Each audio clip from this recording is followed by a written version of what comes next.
My husband brought home a set of triplets and insisted they were mine. I rushed to get a DNA test done overnight. And the results proved that none of the 3 children were related to either of us. But my husband lost it. He slapped me, called me disgusting and forced me to sign the divorce papers, leaving me with nothing.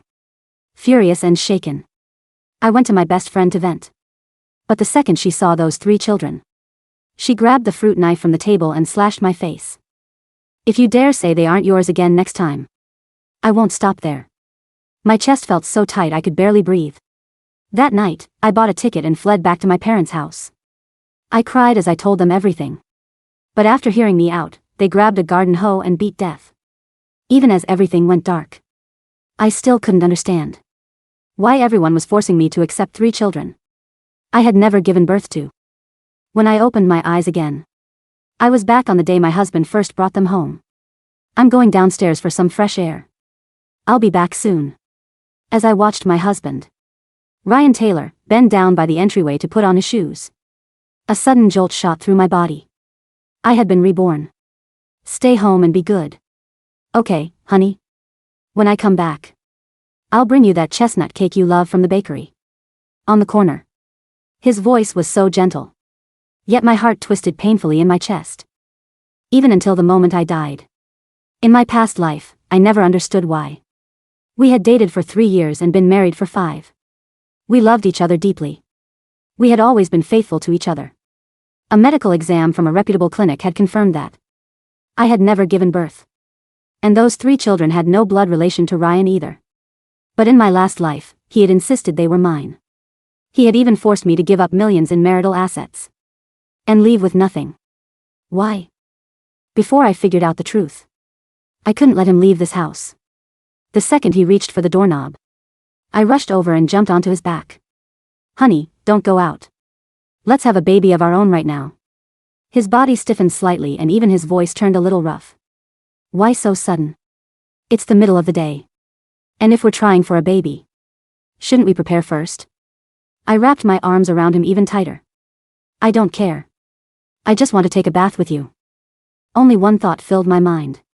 If Ryan had a child of his own, maybe he wouldn't become obsessed with those 3 children of unknown origin. Maybe I could avoid the tragedy of my past life. But in the next second, the doorbell rang. Oh, I'll get it. As if pulled by some invisible force, Ryan rushed toward the door, with only a towel wrapped around him. I ran after him, trying to stop him. But it was too late. With a click, he opened the door. Outside stood 3 identical little boys. Ryan turned back to me, his face full of joy, and said the exact same words he had said in my last life. Honey, come look at our children. Don't they look just like you? It felt as if all the strength had been drained from my body. I stumbled back a step. Ryan, I have never done anything to betray you. How could they possibly be my children?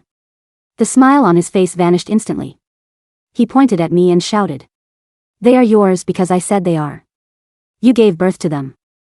Don't even think about denying it, Vivian. You're going to accept them today, whether you like it or not. Don't even think about abandoning me and our sons. His face was twisted, with the same madness I remembered from my previous life. But this time I didn't break down and argue like I had before. Instead, I let out a calm sigh. You say they're my children, fine. A pregnancy would leave traces, wouldn't it? Where's your proof? We've been together for 8 years. Ask yourself honestly. Have I ever done anything to betray you or this family? My voice was filled with genuine confusion. I really don't understand why. Are you so determined to pin these 3 children of unknown origin on me? Ryan looked as if I had insulted him beyond forgiveness. The veins on his forehead stood out as he pointed at me and roared. Proof. They are the proof. They're standing right here. Vivian, I never thought you could be this heartless. These are your own flesh and blood. Even wild animals protect their young. And yet you won't even acknowledge your own children. You've disappointed me so much. Before I could finish, Ryan raised his hand. 2 hard slaps landed across my face. My ears rang and my cheeks burned with pain. After hitting me and shouting at me, Ryan looked as if he had just completed some sacred duty. He turned around and pulled the 3 children into his arms. It's okay, babies. We're not going to listen to your bad mommy. Daddy will take you to the bedroom to rest. With that, he shielded the 3 boys and walked straight into the bedroom. Then he locked the door behind him with a click. Soon, laughter drifted out from inside. Every laugh felt like it was cutting into my chest. This time, I didn't call my best friend over to help smooth things over, like I had in my past life. This time, I wouldn't just sit back and suffer. And I definitely wouldn't let myself die the same unjust death again. But then someone knocked on the door. My heart tightened. I didn't move. A second later, my best friend, Chelsea Zeller's familiar loud voice rang out from outside. Vivian, what are you doing in there? Open the door. Did you make Ryan mad again? I'm telling you, that man listens to everything you say. He never messes around. He always puts you first. And there's nothing to complain about. What more do you want from him?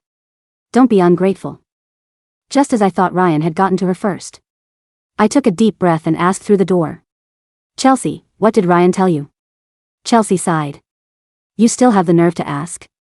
You cheated on Ryan and now you don't even have the guts to admit it. You won't even acknowledge your own children. Vivian, I never thought you were this kind of person. Do you even have a heart? You're making women look bad. Listening to her righteous accusations, I broke out in a cold sweat. In my past life, the moment Chelsea saw those 3 children, she grabbed the fruit knife on the table and slashed my face. Chelsea worked out regularly and was much stronger than me. I couldn't fight her off at all. Luckily, she hadn't seen the 3 children yet. I forced myself to stay calm and lied through the door. Chelsea, you've misunderstood. I think I caught the flu. I'm really dizzy and I don't want to get you sick. Let's talk another day. You should go home first. Chelsea fell silent for a moment. Then her voice suddenly sharpened. Wait, Vivian. Is there someone else in there? Why does it sound like there are kids inside? My heart sank. I quickly denied it. No, you heard wrong. That's just the TV. Chelsea's voice turned frantic. Vivian, what the hell are you doing? Open the door. Her pounding slammed against the door again and again, each hit landing on my nerves. Panic surged through me. I rushed to drag the dining table and chairs over to block the door. I couldn't let her in again. Absolutely not. But just as I dragged the table to the door, I heard a click. The blood in my body seemed to turn cold. It was over. I had forgotten. Chelsea and I were so close that we each had a spare key to the other's place. The moment the door opened, Chelsea rushed straight toward the bedroom. Chelsea, don't open that door. I lunged forward, trying to stop her. But the bedroom door opened on its own. Inside, Ryan was holding the 3 children close, looking impossibly affectionate. Chelsea's eyes turned red with rage. Vivian, the proof is right in front of you. And you're still trying to deny it. You shameless woman. She spun around, rushed into the kitchen, grabbed a kitchen knife and swung it at me. Pain shot through my arm. If you dare say those children aren't yours one more time, I'll make sure you never say it again. I cried out and stumbled back. You disgusting woman. Those are your own children and you still refuse to acknowledge them? Fine, I'll teach you a lesson myself. She kept cursing. The knife raised again, just as despair was about to swallow me whole. Familiar footsteps came from the doorway. Mom, Dad. Help me. My mother rushed over and shielded me. Chelsea Zeller, have you lost your mind? How dare you attack Vivian? My father stepped in front of me, too, his face dark with anger. Whatever happened? Couldn't you talk it out? Why would you attack her? Chelsea was breathing hard. She pointed toward the bedroom. Mr. and Mrs. Bennett. Why don't you ask her what she did? My parents looked past Chelsea and toward the bedroom door. The moment they saw the 3 children, their expressions changed. My mother shoved me away. Caught off guard, I fell to the floor. She pointed at me and screamed. Chelsea was right to hit you. A woman who won't even acknowledge her own children deserves it. My father turned on me, too, his eyes filled with disappointment. You've disgraced this family. I never thought you could be this heartless. My heart sank, just like in my past life. The moment anyone saw those 3 children, they lost all reason. The pain in my chest was worse than the pain in my body. You ungrateful thing, my mother snapped. If I'd known you would grow up to be someone who wouldn't even recognize her own children, I never should have had you. I forced myself to speak through the pain. Mom, Dad. Wake up.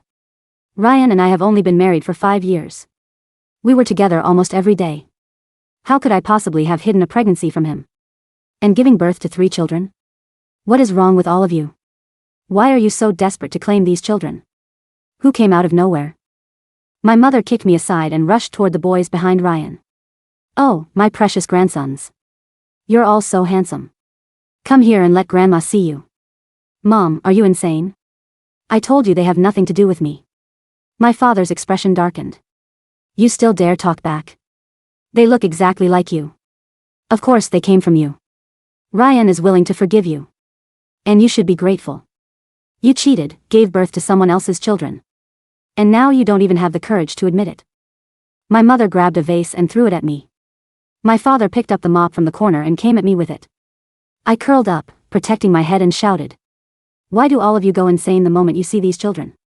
If you're so sure, then come with me for a DNA test. A DNA test, my mother snapped as she hit me. Why waste money? Anyone can see they're your sons. I didn't know how long it went on. Finally, they grew tired. Only then did they turn to Ryan. Ryan, we support you. Divorce this ungrateful daughter of ours. Make her leave with nothing. House. The car, the savings. All of it should go to you. Ryan nodded obediently. Thank you, Mom. Thank you, Dad. Watching that scene, my heart went completely cold. In my past life, they had beaten me to death with a hoe. In this life, they had nearly beaten me to death all over again. In their eyes, I didn't matter at all. All they cared about were those 3 children. Who had come out of nowhere. I no longer had the strength to argue. I simply said, fine. I'll agree to the divorce. But first you have to clear my name. Those children cannot be blamed on me. Ryan gave me a strange smile. Fine, he lifted his hand slightly. Chelsea immediately walked toward me. Hatred written all over her face. Then she dragged me out, shoved me into the trunk of the car. And drove me to a DNA testing clinic. The doctor looked at me with open contempt. Clearly, he had already decided I was a cheating wife. Who had given birth to another man's children. Ryan punched the wall, his shoulders trembling. My heart twisted painfully. I walked over, wanting to comfort him. But the moment my hand touched him, he recoiled like I had burned him. Then he slapped me across the face. You disgusting woman. You won't even acknowledge your own sons. Don't touch me. Stay away from me. His reaction stunned me. I instinctively reached for his sleeve. Ryan, you. But he jerked away again. Get away from me. He growled. You make me sick. Looking at him like that, I felt heartbroken and powerless. Ryan, what happened to you? We loved each other so much. Why are you doing this? He looked up at me. Honey, it's because I love you too much. Why can't you just listen to me this once? Then he dropped to his knees with a thud. Honey, I'm begging you. Please accept the children. Just this once. Listen to me this once, okay? The moment he knelt, everyone around us erupted. Oh, my God. That poor man is on his knees. She looks normal, but how can she be so heartless? Those kids are already so big. How can their own mother refuse to acknowledge them? Young people these days are unbelievable. She must have another man. Exactly. Why else would she refuse to claim her own children? Record it. Put it online and let everyone see what kind of person she is. The accusations and insults crashed over me like a wave. I tried to explain, no. It's not what you think, but my voice was drowned out by the crowd. She's still making excuses. Teach her a lesson. I didn't know who moved first. Someone shoved me. Then another person struck me. The crowd lost control and I was knocked to the ground. I curled up trying to protect myself. But in the chaos, something hit the back of my head. Pain burst through me. Then everything went black. When I woke up, I was lying in a hospital bed. The nurse in the room looked at me with fear in her eyes. Then she handed me a document envelope. I sat up against the pillows and opened it with trembling fingers. The moment I saw what was inside, I finally understood why everyone had been forcing me to accept those 3 children. The paper inside the envelope was thick, heavy, and bore the embossed seal of a facility called Aegis Biologics, Department of Restricted Research. It was not a standard DNA report. It was a biohazard classification dossier. 1. At the top of the first page, stamped in fading red ink, were the words, Project Cuculus, classified do not distribute. 1. My hands shook so violently that the papers rustled like dry autumn leaves. I forced my eyes to focus on the dense medical jargon, scanning past gene sequences and chemical structures until I reached a section highlighted in yellow. Subject profile, specimens alpha 1, alpha 2, alpha 3, the triplets, genetic composition, 12.4% human, sourced from stolen female gametes, patient file. Vivian Taylor, 2021. 87.6% synthetic chimeric sequence. 1. Biological adaptation, pheromonal mimicry and cognitive hijack, compound 9C, 1. The specimens secrete a highly volatile, airborne peptide designated compound 9C. Upon inhalation, this peptide binds directly to the human olfactory and amygdaloid receptors. It triggers an immediate and irreversible neurological rewrite. 1. Host subjects exposed to the peptide will experience a profound delusion, perceiving the specimens as their own sacred biological offspring. Any logical contradiction is violently suppressed by the host's brain. If an individual immune to the peptide denies the specimen's identity, the infected host's brains will flag that individual as an existential threat to the brood. The host subjects will exhibit extreme, murderous aggression to eliminate the threat. 1.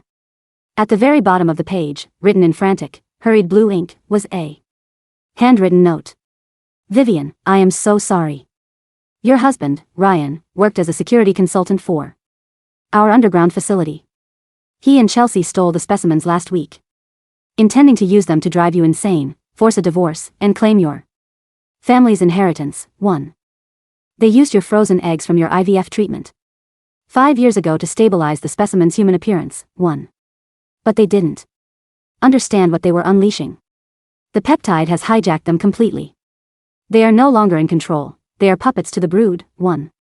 You are the only one immune because of your congenital anosmia. Your lack of a sense of smell means your brain never absorbed the peptide. You are a threat to their survival. 1. They will kill you to protect the nest. Get out of the hospital. The air vents are already carrying the scent. Dr. Robert Sterling, Chief Geneticist. 1. My breath hitched. Congenital anosmia. I had lost my sense of smell in a severe car crash when I was 12 years old. I had spent half my life hating my broken nose, feeling isolated from the scents of flowers, rain, and fresh bread. Now, that very disability was the only thing keeping me sane. It was the shield that had protected my mind while everyone around me succumbed to a monstrous biological rot. Suddenly, the brass handle of my hospital room door jiggled. I reacted on pure instinct. I shoved the document envelope deep under my mattress, smoothing out the sheets just as the lock clicked. The door swung open. Nurse Collins walked in, holding a plastic tray. But her usual warm, professional demeanor was entirely gone. Her eyes were glassy, her pupils dilated so wide they swallowed her irises, making her eyes look like two black pools. A vacant, terrifyingly wide smile was plastered across her face. Behind her, holding hands in a perfect, neat line, were the triplets. They wore identical little gray suits. At first glance, they looked like normal, handsome boys. But looking closer, the uncanny valley was nauseating. Their skin was too smooth, like damp wax under the fluorescent lights.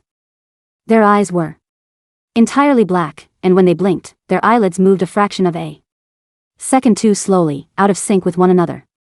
And behind them stood Ryan. His cheeks were hollow, his skin pale and slick with sweat. He looked like a man dying of consumption, yet his eyes shone with a fanatical, feverish light. Vivian, Ryan whispered, his voice a dry, rattling rasp. We're here to take you home. The boys missed their mommy. 1. Yes, Mrs. Taylor, Nurse Collins said, her voice flat and rhythmic, like a pre-recorded message. They are such beautiful children. Look at how much they need you. You shouldn't keep them waiting. 1. A cold sweat broke out over my collarbone. I looked past them to the window. It was a third-story room, but there was a metal fire escape just outside the glass. Ryan, I said, forcing my voice to sound weak, trying to buy myself precious seconds. I need to get dressed first. Give me a minute. The three boys suddenly tilted their heads to the left, exactly at the same unnatural angle. A wet, rhythmic clicking sound echoed from their throats. Click click. Click click. Ryan's face contorted instantly. The glassy adoration vanished, replaced by a dark, murderous rage. His fingers twitched, reaching toward a surgical scalpel lying on the nurse's metal tray. You're denying them again, Ryan hissed, taking a step forward. They can feel it. You're trying to reject them. One. No, I'm not. I cried out. Nurse Collins suddenly screamed, a wild, animalistic sound, and lunged at me with her hands outstretched like claws. You heartless monster. You don't deserve them. One. I didn't hesitate. I grabbed the heavy metal 4-pole beside my bed and swung it with all the strength left in my body. It struck Nurse Collins across the collarbone with a sickening crack, sending her crashing into the tray of medical instruments. Ryan roared and charged at me. I ripped the heavy hospital blanket off my legs and threw it over his head. He stumbled blindly, crashing into the bedside table. I didn't dare look at the triplets. I sprinted to the window, unlocked the latch, and threw it open. The chilly, rain-slicked night air hit my face. Without looking down, I climbed onto the ledge and dropped onto the metal grate of the fire escape just as Ryan tore the blanket off his face, his eyes wild and bloodshot. Vivian, he screamed into the night. I scrambled down the metal stairs, my bare feet stinging against the cold steel. The heavy rain washed the sweat and fear from my face, but it did nothing to quiet the pounding of my heart. I reached the alleyway and ran into the darkness, holding the stolen document envelope tightly under my arm. I ran for miles through the industrial district, my feet bleeding, my hospital gown soaked through. I needed to find Dr. Robert Sterling. The address on the Aegis Biologics letterhead pointed to a facility on the outskirts of the city, near the old shipping docks. As I hurried down a dark alleyway, I passed a telephone pole. A freshly printed poster was plastered onto the wood. I stopped, my breath catching in my throat. It was my face. Wanted, Vivian Taylor. Dangerous psychotic. Wanted for kidnapping and assault. Ryan had used his security clearance and connections to turn the entire city's infrastructure against me. The police, the public, the cameras, everyone was looking for a frantic woman in a hospital gown. I was entirely alone. I managed to steal a dark raincoat and a pair of work boots from an unlocked staff locker behind a 24-hour diner. Shivering in the shadows of the diner's alley, I pulled the boots onto my bleeding feet and wrapped the coat tightly around myself. I navigated the rest of the way through the shadows, avoiding the main roads and the sweeping lenses of the traffic cameras. By the time I reached the old docks, the rain had slowed to a miserable, freezing drizzle. I found the abandoned warehouse listed on Dr. Sterling's personal notes. The windows were boarded up, and the metal door was rusted shut. I slipped in through a loose panel near the loading bay. Inside, the warehouse was vast, dark, and smelled of rust and stagnant water. Dr. Sterling? I whispered, my voice trembling. A sharp beam of light cut through the darkness, blinding me. I squinted, raising my arm to shield my eyes. Vivian, a voice called out. A middle-aged man in a wrinkled lab coat and thick, wire-rimmed glasses stepped from behind a stack of wooden crates. He looked exhausted, his hair disheveled, a heavy stubble covering his jaw. Show me your hands. I held my hands out, palms up, shaking. He approached slowly, sniffing the air around me, then lowered his flashlight. You're clean. If you had even a trace of their peptide on you, I would have had to lock you out. He gestured to a small propane blowtorch resting on a nearby crate. Heat is the only thing that neutralizes the compound instantly in the air. He led me to a corner of the warehouse where a makeshift laboratory had been set up on a folding plastic table. Several silver canisters, roughly the size of small fire extinguishers, sat beside a row of chemical vials. This is the Anisman X, Dr. Sterling said, tapping one of the canisters.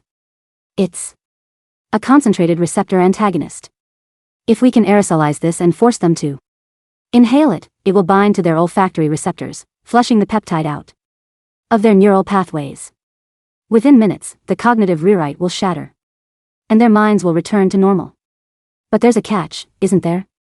I asked, sensing the heavy dread in his voice. Sterling sighed, rubbing his temples. Yes. The withdrawal from the peptide is incredibly violent. The brain has been operating under an artificial, massive surge of oxytocin and dopamine. When the block takes effect, they will experience severe physical pain, panic, and disorientation. And worse, the specimens will know. What do you mean they'll know? They share a primitive, pheromonal link with their hosts. If even one host is cured, the specimens will sense the break in their network. They will go into a frenzy. They will attempt to slaughter the cured host and anyone else nearby to protect the integrity of the brood. 1. I looked at the silver canisters. Then we don't just cure them. We destroy the specimens at the same time. How? Sterling asked skeptically. They look like children. If you try to attack them in public, the infected crowd will literally tear you limb from limb. To protect them, they've already turned the city against you.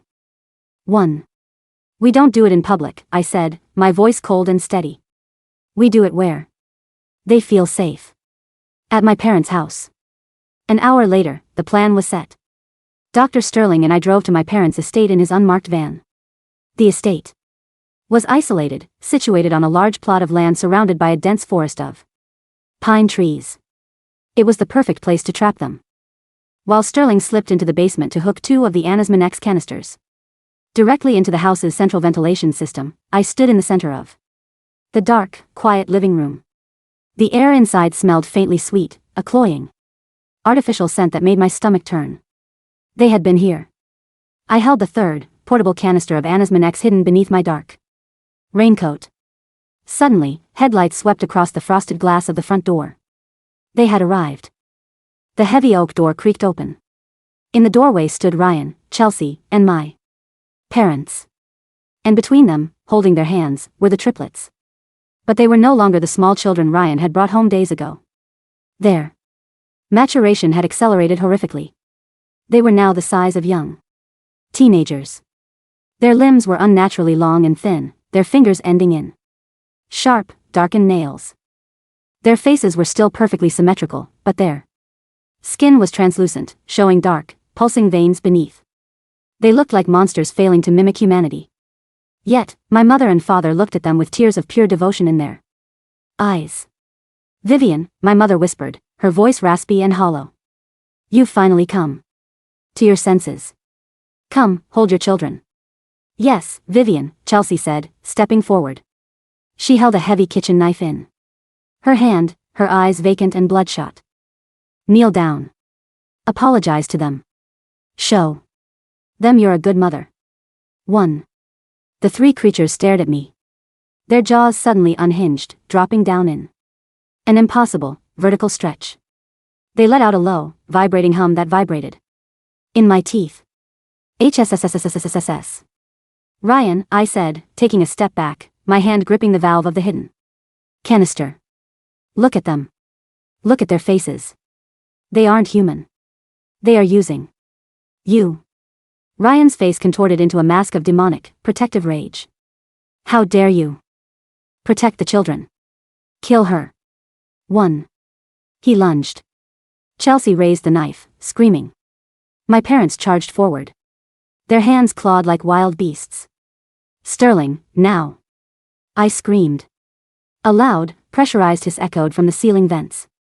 A thick, white chemical mist began to pour into the living room, filling the air. Ryan was the first to inhale it. He froze mid-stride, his eyes widening. He dropped to his knees, clutching his head, letting out a blood-curdling shriek of agony. My brain. It's burning, he screamed, thrashing on the floor. 1. Chelsea stumbled, the knife slipping from her fingers as she clawed at her own throat, vomiting onto the hardwood floor. My parents fell beside her, writhing, as the chemical blocker violently tore the parasitic neural network from their minds. The 3 creatures realized what was happening. They let out a horrific, deafening screech, a sound like grinding metal. Their human disguise shattered. They dropped to all fours, their spines snapping and bending at impossible angles as they lunged toward me with terrifying speed. I raised the portable canister and sprayed the Anisman X directly into the face of the leading monster. The concentrated chemical acted like acid against its synthetic biology. The creature screeched as its waxy face bubbled and melted, sending it crashing to the floor in violent convulsions.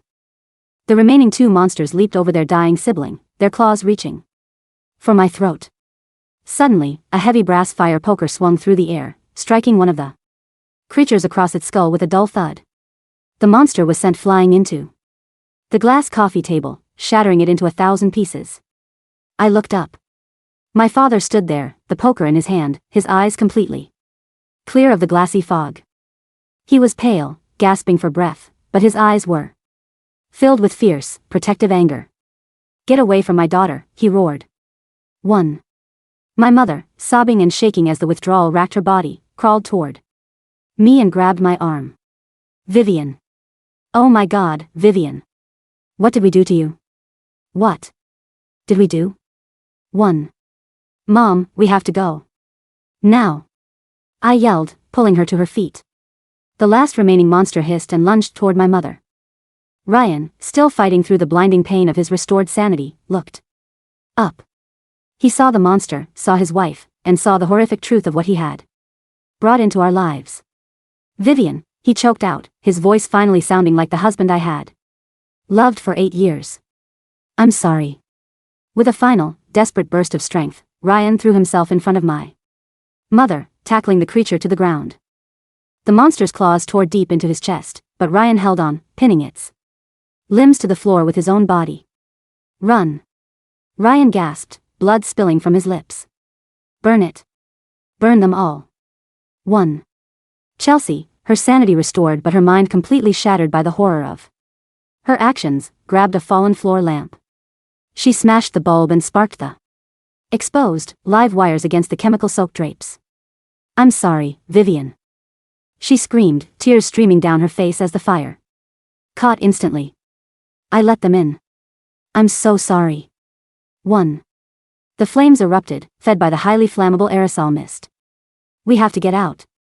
The whole place is going up," Dr. Sterling shouted, running up from the basement and grabbing my arm. I grabbed my mother and father, pulling them toward the open front door. As we tumbled out onto the wet grass of the front lawn, I looked back through the roaring orange flames. Through the shattered windows, I saw Ryan and Chelsea, swallowed by the fire, holding the monsters down in a final, tragic act of redemption. The creatures screeched as their synthetic flesh melted away, revealing the grotesque insectoid frames beneath, before the roof collapsed with a deafening roar. We sat on the damp grass, the cold rain washing over us as the sirens of fire trucks and police cars wailed in the distance. My mother held me tightly, weeping uncontrollably and begging for a forgiveness she didn't think she deserved. My father stood over us, his arm wrapped around our shoulders, his eyes fixed on the burning ruins of our family home. I looked at the towering flames. The nightmare of my 2 lives was finally over. I had survived the cycle. The madness had burned away, and the people I loved were finally free. I closed my eyes, breathed in the cool, scentless night air, and for the first time in 2 lifetimes, I finally felt safe.